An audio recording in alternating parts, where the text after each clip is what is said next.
Y Alfredo, ahora sería tiempo de nuestro invitado responder a cualquiera de estos dos enfoques, Las ¿no? propuestas que nosotros realizamos para el conjunto del Frente Amplio para el gobierno no pueden tampoco estar detalladas como si fuera una receta, porque por algo el gobierno, con la información que tiene y la impronta que le quiere dar, tomará o no. Nosotros no le podemos escribir un proyecto de ley al gobierno porque no es nuestro papel, digamos.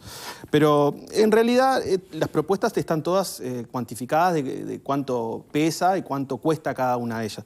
Pero, por ejemplo, ayer nosotros votamos este proyecto de ley que mandó el Poder Ejecutivo. ¿Pero dónde está eso, Valdomir? Y son 4 párrafos. Yo le pregunté ayer a los ¿cuánto era la resignación fiscal? diputados y ni siquiera el oficialismo sabía dar. O sea, nosotros recibíamos esto en mis clases de UTU cuando le corregía la ficha a los alumnos y le tenía que decir que por lo menos me lo desarrollaran un poquito más. Esto es un proyecto que envía el equipo económico al Parlamento. Hay información básica que tiene que haber porque aparte se trató de urgencia, porque es una medida urgente. Pero en un proyecto de ley se acostumbra a acompañar el equipo económico, manda al subsecretario, va la ministra o va la directora de macro y desarrolla, da información para que por lo menos sepamos. Así está discutiendo el Parlamento las medidas que manda el Poder Ejecutivo. Lo mismo con el asado, la semana anterior al referéndum. O sea, nosotros hacemos un aporte para la discusión y comprometemos el apoyo.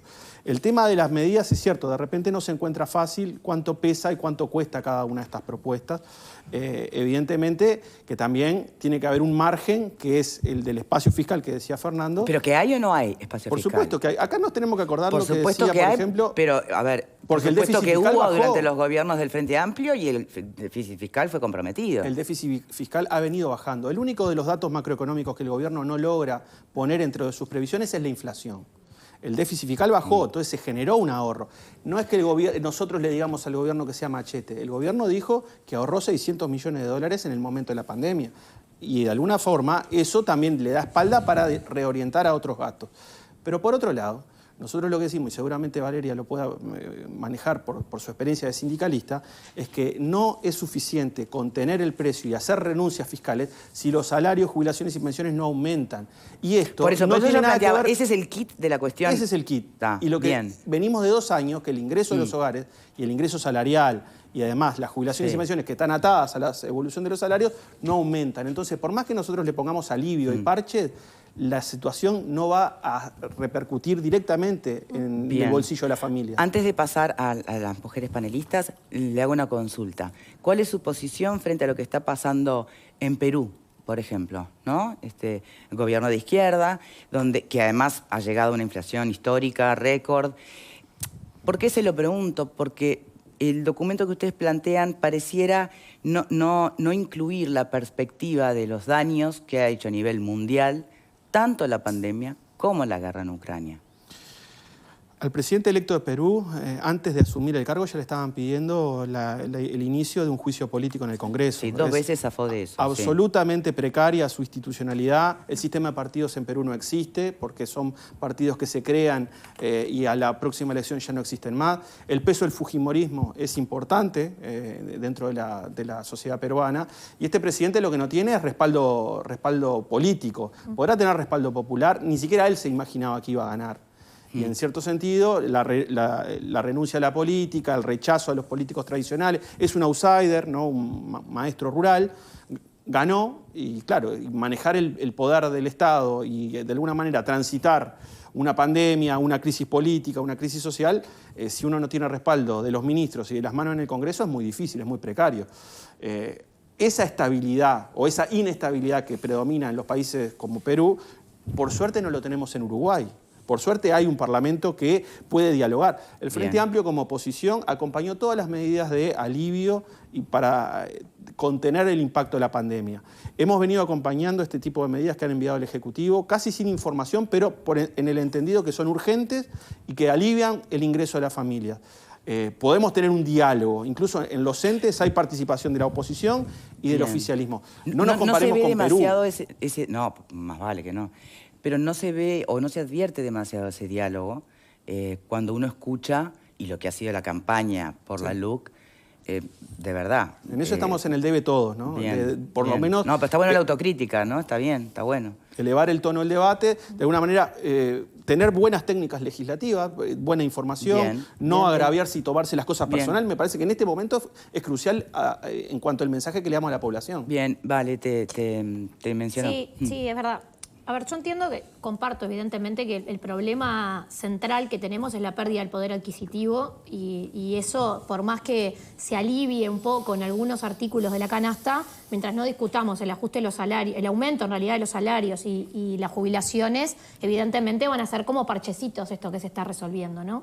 Porque además yo por lo menos tampoco veo una estrategia, porque esto de ir mandando al Parlamento un producto, después te mando dos más... ¿Es en sí una estrategia o no? Sí, no, o sea, no veo... Una estrategia de ir viendo, te podrá gustar más o menos. No veo una estrategia de precios en realidad, que creo que es lo que se necesita hoy en día, que es una estrategia general, creo que es necesario. ¿Pero vos irías por fijación de precios? Y yo iría con una estrategia general, por lo menos, de que si vamos a bajar precios o vamos a analizar la canasta, no podemos ir un día, bajar el del asado, mañana mandar el del pan, pasar... Yo creo que hay que hacer el gobierno tiene que plantear una estrategia general, tienen que haber números arriba de la mesa que no hay. Yo creo que el nivel de la discusión en el Parlamento, en nuestro Parlamento hoy lamentablemente es bajísimo.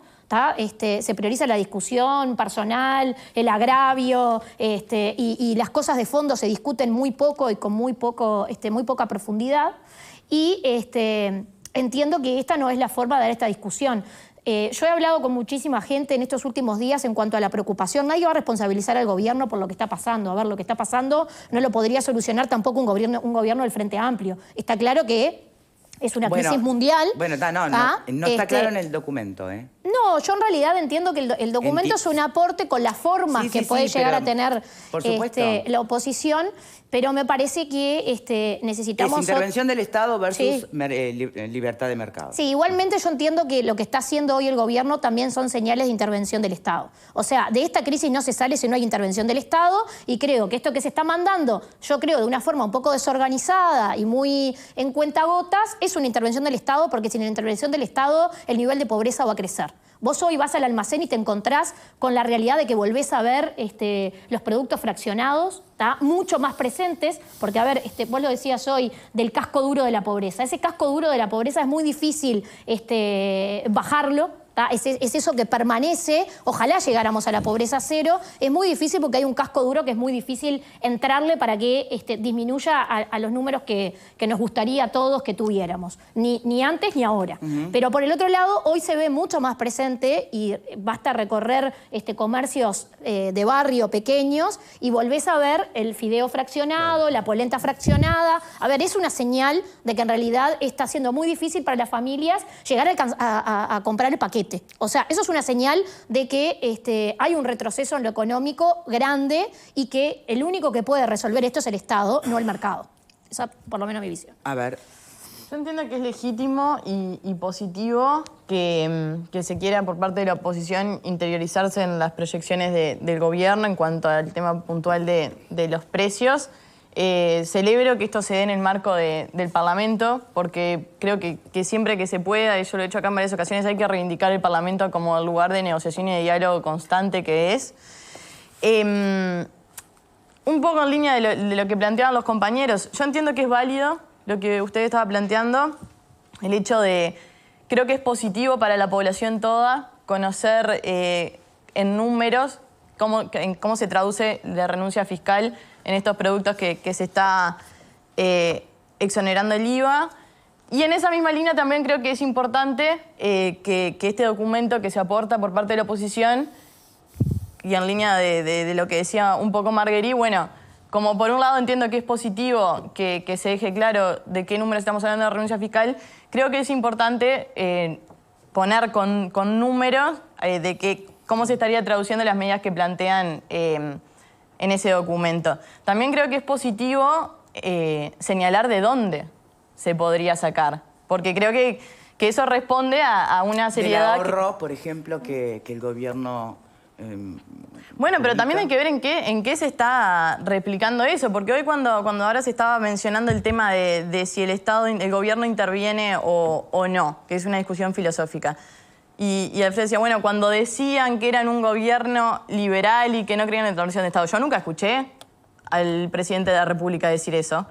Nunca, nunca pero lo también escuché. la izquierda se fue ayornando. No, lo decía el quiero propio que me Mujica. digan en qué momento se dijo eso, porque desde el Partido Nacional no se entiende que ese sea el rol del Estado. Obviamente entendemos que el mercado tiene que jugar un rol importantísimo, pero a donde el mercado genera inequidades, obviamente ahí va a estar el Estado. Y creo que se ha demostrado desde el inicio de la pandemia hasta ahora.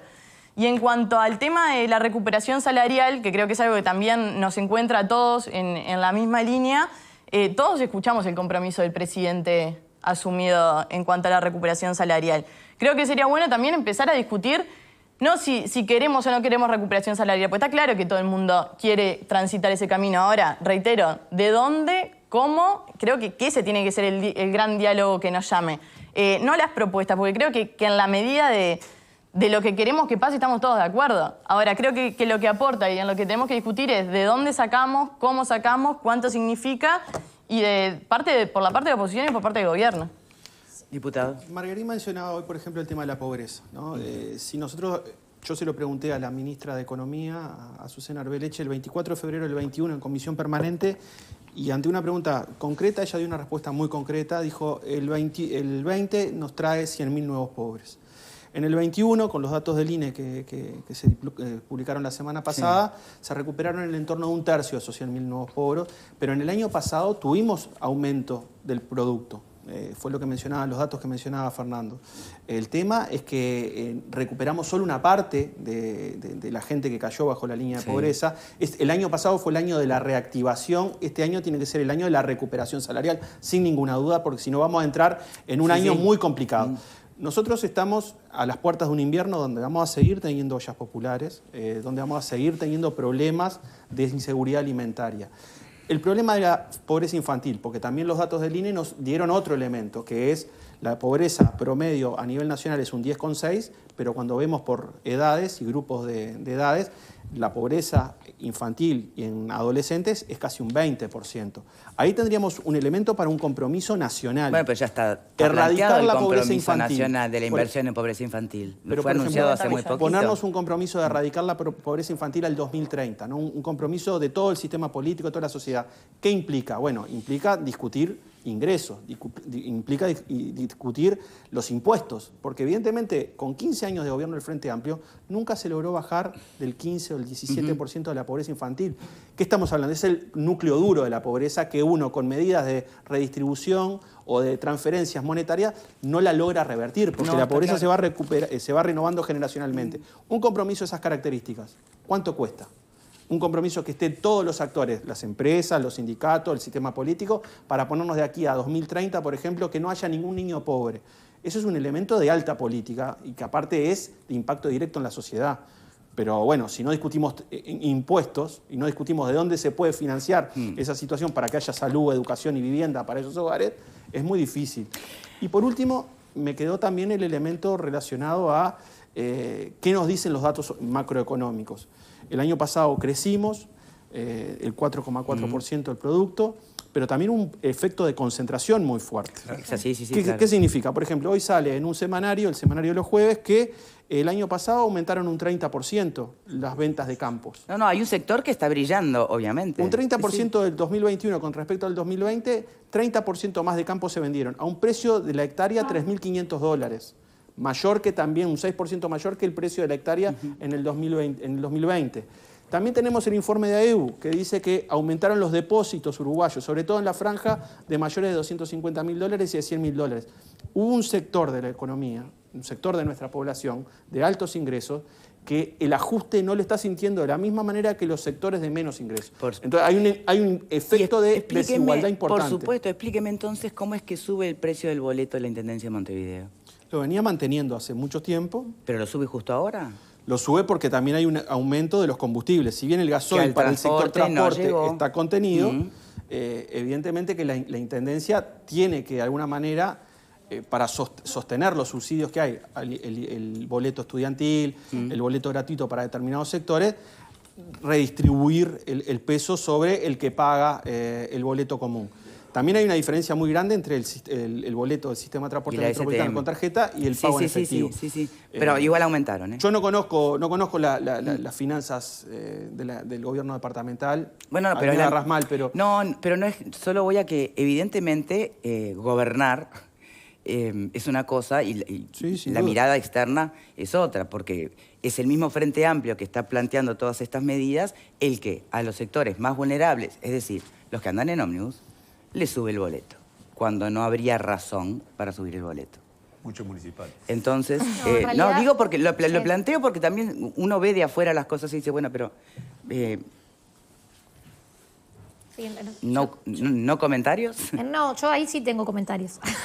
En realidad, veamos cuánto hacía que no aumentaba, que no ajustaba el precio del boleto, que en realidad de la Intendencia sigue manteniendo los subsidios, que evidentemente con los distintos aumentos la Intendencia aumenta lo que tiene que subsidiar y en realidad fue muchísimo el tiempo que la Intendencia se le iba y se le preguntaba, yo que se ajustaban los combustibles o iban y le preguntaban, ¿van a aumentar el boleto? No, lo va a seguir manteniendo la Intendencia. Entonces, Valeria, si hay un momento justamente donde lo último que se tiene que hacer es subir...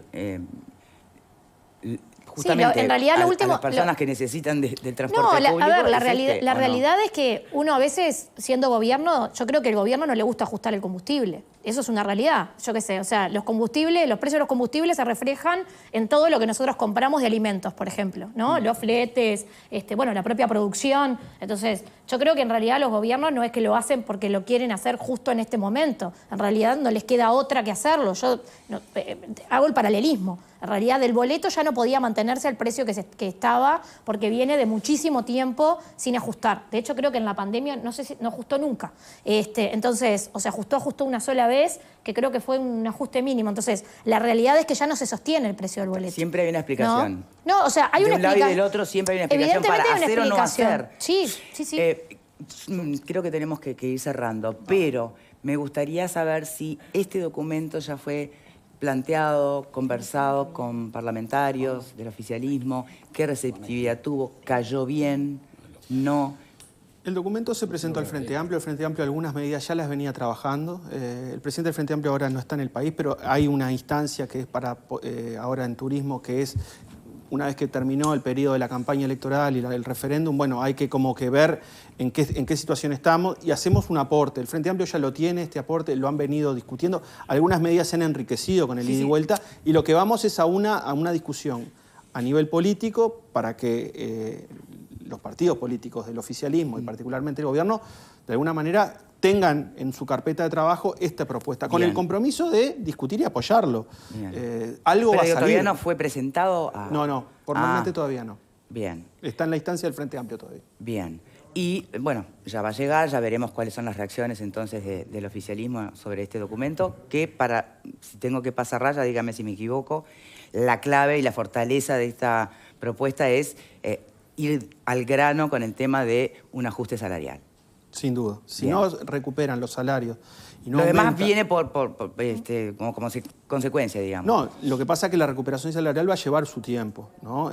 Vamos a estar hablando de un periodo de 6 meses por lo menos. Sí. Que se le coloca también que a la discusión de la negociación colectiva por salario se le introduzcan cláusulas por inflación. Si la inflación se va del 10%, Victoria, no hay aumento salarial que valga. Claro. Entonces tienen que haber medidas paliativas, automáticas y acordadas de antes para que esto no repercuta directamente en el bolsillo de las familias. Bien. Y de alguna manera darle un periodo de tiempo. Por eso nosotros queremos que los periodos de estas exoneraciones sean más largos. Porque 30 días o 60 días, en el mejor de los casos, es muy poco para que eso repercuta directamente en el aumento de las ventas. Eso pasaba con el aumento de los asados. Nosotros se lo preguntamos, bueno, ¿esto cuánto aspiran a renunciar? Y bueno, esperamos que las ventas aumenten y la renuncia nosotros la asumimos, pero es por 60 días. Las ventas aumentaron del asado, efectivamente, de este corte, pero no tenemos idea de que esto se pueda sostener en el tiempo. Bien. ¿Querías decir algo cortito, Fernando? No, cortito no. Pero igual voy a resumirlo bien cortito. Dale, a ver. Voy a ahorrar todo lo que iba a decir sí, te agradezco. No, porque se cuestionaba acá algunas cosas como que no hay estrategia de precios, como de esta crisis no se sale si no hay una intervención del Estado. Se dijo una cantidad de cosas que me gustaría, pero no hay tiempo. Yo lo que digo es que, obviamente, no hay una intervención del Estado en la fijación de precios. No hay, ni la va a haber. Ahí está el concepto, quizás principio más liberal al que se refería Alfredo. Y hay 4 áreas fundamentales donde los precios están subiendo y las 4 áreas tienen explicación. Son la carne, los panificados, las frutas y verduras y los combustibles. Son los 4 elementos centrales. Sobre 3 de los 4 elementos, carne, panificado y combustible, el Estado está actuando. Pero el Estado está actuando en forma coyuntural para atender una coyuntura. Esos precios hoy están despegados fundamentalmente por una coyuntura, por una situación coyuntural. No va a haber una estrategia. Yo no creo que de esta crisis no se salva si no hay intervención del Estado. Yo sí creo que si no hay intervención del Estado, los sectores más vulnerables van a padecer más. Pero de la crisis no se sale con la intervención del Estado. De la crisis se sale con la iniciativa privada, se sale con la empresa, con la inversión, con el desarrollo, con la generación de empleo. Con eso, de esa forma se sale de la crisis. Puede ser que se salga de la crisis coyuntural para atender a los sectores más vulnerables a partir de las propuestas que hace el MPP, esas 6, 7 propuestas, puede ser para atender necesidades urgentes, pero eso no va a resolver el problema de fondo. El problema de fondo, y termino, se resuelve con otra cosa falaz que se dijo acá, que hay espacio fiscal y que se gaste más, total hay espacio fiscal. Y es falaz porque el gobierno se comprometió a bajar el déficit fiscal y porque si no bajamos el déficit fiscal, nunca vamos a solucionar el problema, porque no vamos a pasar la vida pagando agujeros. Bien. 3.600 diputado, millones de dólares. Le agradezco muchísimo su presencia. Nadie festeja la baja del déficit, es como lo que decía el contador Damián, y nadie festeja que el balance del año sea positivo. La gente festeja si salimos campeones o no, si la gente vive bien o no. Pero es una discusión de largo plazo y sin duda que estamos a las órdenes para otras instancias y sobre todo a nivel político para resolverlo. Le agradezco mucho. Nos va a importar saber realmente cuál es la receptividad que tiene este documento después en el gobierno. ¿Sí? Muchas gracias. Gracias a ustedes. Bueno, vamos a cambiar de tema tal como estaba previsto, pero antes les cuento